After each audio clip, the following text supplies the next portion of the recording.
Zibù stava sistemando la sua libreria, spostando libri colorati e giocattoli impolverati. Ogni tanto soffiava via la polvere ridendo piano. Allora, qui va questo e qui questo. All'improvviso qualcosa scivolò fuori, da dietro un grande libro. Era un album di foto vecchio, con la copertina piena di stelline. Zibù lo raccolse curioso. Ma questo è il mio album da piccolo. Lo aprì piano e vide immagini di lui baby con Rido, il drago raffreddato e Matteo piccolo che giocavano nel giardino. I suoi occhi si illuminarono. Appena toccò una foto, l'album cominciò a brillare dolcemente. L'aria si riempì di luce calda e Zibù sentì il pavimento trasformarsi sotto le zampe. Il ricordo stava iniziando. Zibù si ritrovò nel giardino di casa, ma ora era piccolo di nuovo. L'erba era soffice come un tappeto verde brillante e i fiori erano enormi e coloratissimi. Il cielo sembrava dipinto di azzurro lucente. Oh, Zibù! Rido Baby correva con il suo sorriso dolce. Matteo Baby rideva battendo le manine. Il drago raffreddato Baby saltellava con la sciarpina al vento. Si abbracciarono forte forte. Intorno volavano farfalle luminose e bolle di sapone scintillanti. Tutto sembrava muoversi con allegria. Giochiamo insieme! Gridarono felici. Zibù sentì il cuore scoppiare di gioia. Era tornato nel posto più felice dei suoi ricordi. Nel giardino c'era una piccola piscinetta con acqua brillante. Matteo Baby faceva galleggiare una barchetta colorata. Guarda come va veloce! Rideva, ma all'improvviso una corrente le spinse verso l'angolo lontano. Oh no, scappa! Zibù Baby corse cambiando colore sull'erba bagnata. Rido Baby allungò il collo per indicarla. Il drago raffreddato soffiò piano per fermare l'acqua. La barchetta girò, ondeggiò e si fermò vicino a una foglia gigante.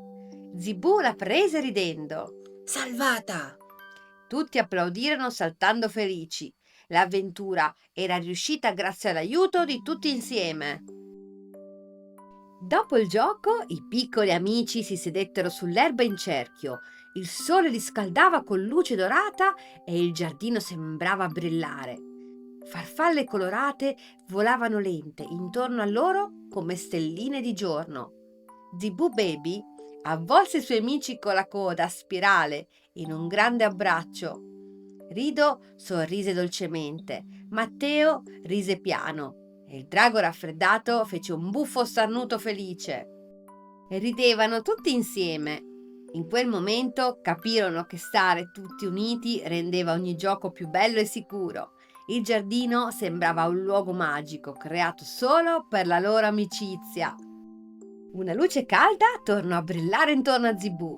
I fiori si sciolsero in colori morbidi e l'erba diventò pavimento. Zibù era di nuovo nella sua casa, con l'album aperto sulle ginocchia. Lo chiuse piano sorridendo. Che bei ricordi! Davvero bellissimi! Il cuore gli batteva forte per la felicità. Subito prese il telefono. Rido, Drago, Matteo, venite a casa mia. Giochiamo insieme come una volta. Zibù guardò fuori dalla finestra pieno di emozione. Presto quei ricordi sarebbero diventati una nuova avventura vera. Zibù aveva appena finito la chiamata quando all'improvviso Drin, Drin! Il campanello suonò allegro. Zibù sgranò gli occhi felice.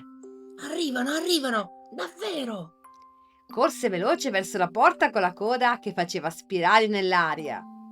Da fuori si sentivano risatine, passetti veloci e una vocina che diceva. Zibù, apri!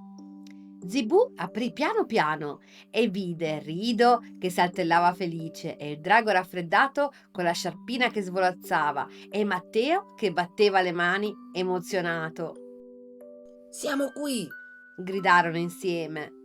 Zibù scoppiò a ridere felice. L'avventura stava per cominciare davvero, di nuovo. L'amicizia e il gioco condiviso rendono ogni momento speciale e creano ricordi che restano nel cuore per sempre. E se questa fiaba vi è piaciuta, venite a trovarci in altre fiabe. Zibù e i suoi amici vi aspettano. Buonanotte bambini, buonanotte mamma e papà. Mua! A presto!